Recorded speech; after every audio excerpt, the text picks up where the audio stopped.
Christine, what do you love most about hunting? The thrill.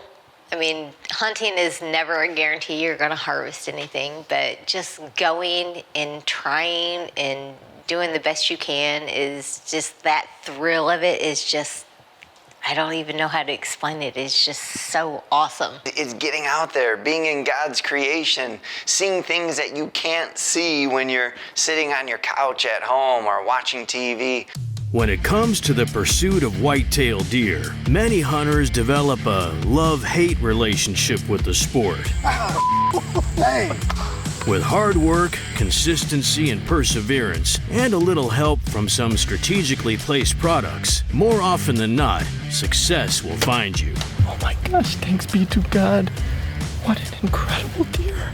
But sometimes your hard work and sacrifice will return absolutely nothing. It never works out the way you think it's going to. And then there is this team of fine young men and women. And believe me when I say, they have experienced all levels of this love-hate spectrum.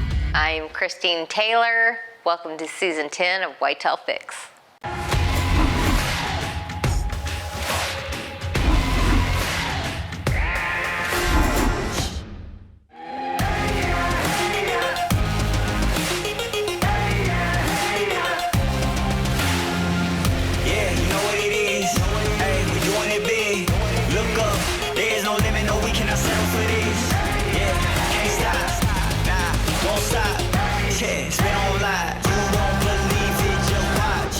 Whitetail Fix is presented by Wildlife Research Center. Jose, what do you hate most about hunting? Oh, man. I hate the grind. I think I set myself up every year thinking it's just going to be, I'm going to knock it out of the park early and sit back and enjoy, but it never happens that way. You know what drives me nuts about hunting is when I have an unsuccessful season as long as I have to wait to get to the next season, because it just gets frustrating. Jesse Fullwider has had his share of heartbreaks in the whitetail woods for sure. These twin trees that we got right here is fantastic for cover, but arrows and bullets don't shoot through trees. But he isn't alone. Christine Taylor is at risk of going tagless for her first time ever, and it's all over a nemesis buck that seems to evade her at every turn. So you never want to put all your eggs in one basket, but if you had to describe our season 10 of Whitetail Fix, we had one egg in one basket. And his name was Double Main Beam, which we shortened to DMB. DMB. The Double Main Beam Buck, or DMB, was a buck that had come and go, but Mike got to know him well enough through the reconics. So this is the area of the farm that we've been getting lots of pictures of our target buck, Double Main Beam. He wasn't just your typical buck either. This buck was a monster, and the #1 target on Mike and Christine's list. I'm guessing with all of his extras, gross 180-ish, maybe 190-ish. A buck that scores between 180 and 190 isn't anything to shake a stick at, and Christine had high hopes of taking this buck down before he wandered onto a neighboring property. We sort of got pigeonholed into what does it take to get this deer shot. He was so regular, it was just like, we felt like it was meant to be. How are we going to kill him? When we were going to kill him? Mike and Christine were traveling through most of the early season, so it wasn't until mid-November that they would get a chance to hunt DMB. But with all the pictures they had, the odds were good. The irony here is, good odds don't always mean good results. Christine would hunt, and she would see some decent bucks. Wide 6-point, had an extra sticker point off of his base that would have made him a 7. Not a deer that Christine was interested in shooting, but Definitely one that I thought my daughter Lauren, who has never shot a buck before, would shoot. Truth is, Christine had her heart set on just one buck, DMB. But in this world, when a decent buck shows up, it's a question of letting him walk in hopes of better, or taking what the universe is offering in that moment. Christine comes across another good buck and has that decision to make. We see a decent 8-point, and I need to shoot him, but there's the fence in the way, and I don't want to shoot through the fence, so I hesitate. Shooting through a fence is just another one of the many decisions hunters have to make in the field. Even though they own the lease on the other side, there are other reasons not to take the shot.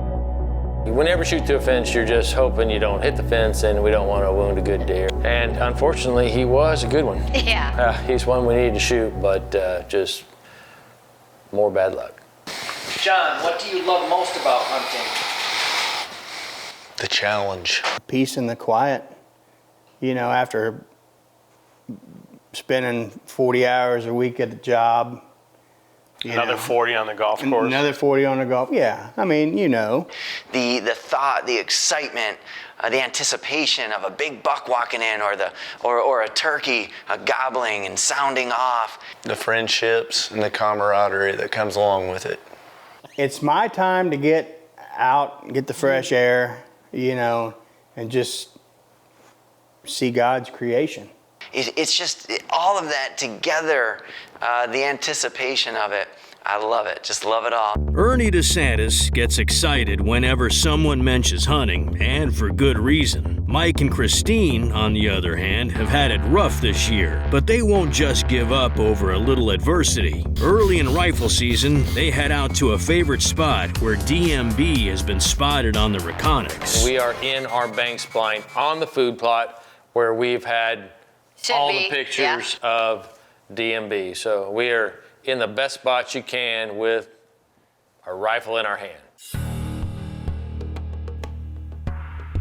Mike and Christine are settled in the banks blind, and things that start off typically slow, but it always seems to be in the moment right before all hope is lost that the unexpected happens. I see a big deer, and he is coming mostly our direction, but he is on the opposite side of the food plot, and he is covering ground.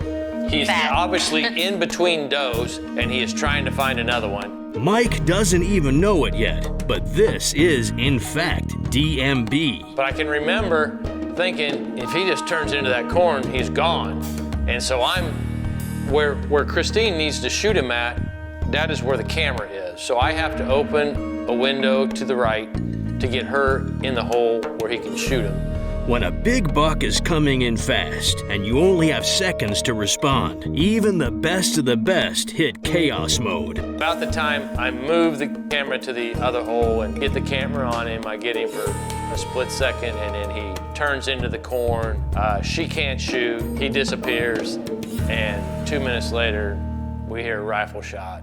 With high hopes that the neighbor shot a different buck, Mike and Christine knew that may just be asking too much of the whitetail gods. Through texting and lease partners and people that know people, within the hour, we had a picture of DMB on the neighbor's four-wheeler headed out of our lives. Heading towards late November, and with their target buck gone, it was time for Mike and Christine to take a step back and let Lauren step up to see if she can get her first buck. Mike, what do you hate most about hunting? Well, first and foremost, not much, but I do hate it when I don't get to go because I gotta work. But I'm about to fix that in a year from now. Why you want to fist bump me? I don't get to retire in a year. I'm jealous. It's no secret that Mike and Christine have struggled to get a deer down this season. So Christine's daughter Lauren would step in to see if she could change the luck. So we've been on 3 or 4 hunts, been to some of our better spots that I thought we would turn up a buck that she would be happy with shooting, and we just weren't. All we were seeing were spikes and forkhorns. With all the hard work Mike puts into prepping for the season, only to turn up spikes and forkhorns, keeping composed can be challenging. I remembered that Christine had passed a really wide 6-point the very last day of bow season, and we decided we'd give that a shot. It's the morning of November 17th. It's Wednesday. It's the 5th day for Indiana's rifle season. Mom is staying home to watch Kinsley so me and Mike can get out here and hunt. I haven't killed a buck yet, so hopefully I'm going to get my whitetail fix today and kill my first buck. Mike and Lauren would see more of the same for most of the morning, spikes and forkhorns. But then... I look over in the field next to us, and I see a deer coming in. And I turn and look at Mike and I said, "There's a deer." It was deer, all right. It's a deer we came to shoot.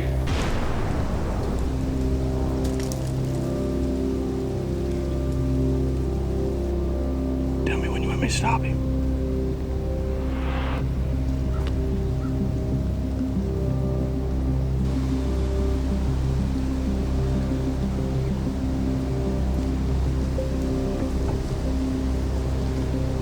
Tell me when you're good and I'll stop it.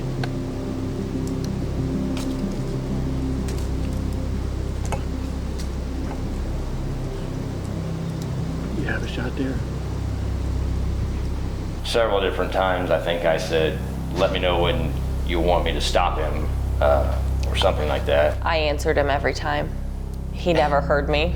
Yeah, these old ears get me every time.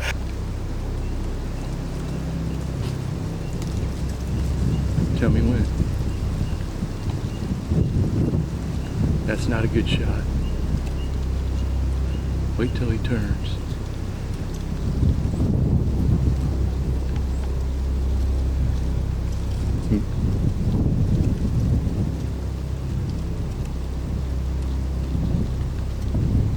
Tell me when to stop him. If you got him, shoot him. Go ahead, squeeze it. Quick. Meh.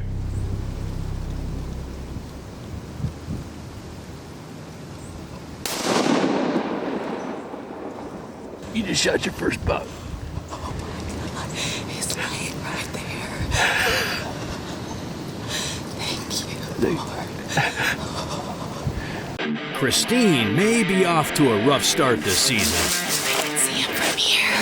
But Lauren is here to show Mom how it's done. I said all along I wasn't going to be picky for my first buck. I just would hope for it to be a 6-point. And this one just outdid it. He is wide and he has an extra kicker, so he's technically a 7-point.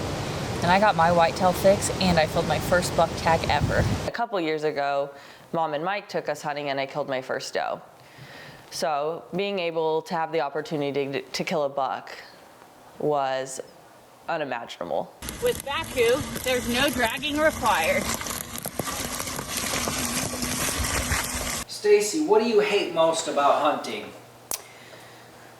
Oh, the stuff that we have to carry and log on our backs, haul it all the way to carry it up and from the banks every time. That's my worst part. You have to carry it all? You have to carry it? That's okay. You know what? You do carry a lot. You do carry a lot. Speaking of Baku, it has helped Mike and Christine to haul out their harvest on several occasions. But on this next hunt, it just might be overkill. Deer season has came and went. For the first time ever, I have not killed a deer. Which is disappointing, and I am in the same category, so I'm thinking, what can we do? Let's shoot a squirrel. Now, most squirrel hunts will normally take place on the ground. We've got this one certain stand where we are overrun by squirrels. It's crazy. There's like 30 squirrels. It's insane. But under these circumstances, and since they're already in a stand, it's time for some squirrel management.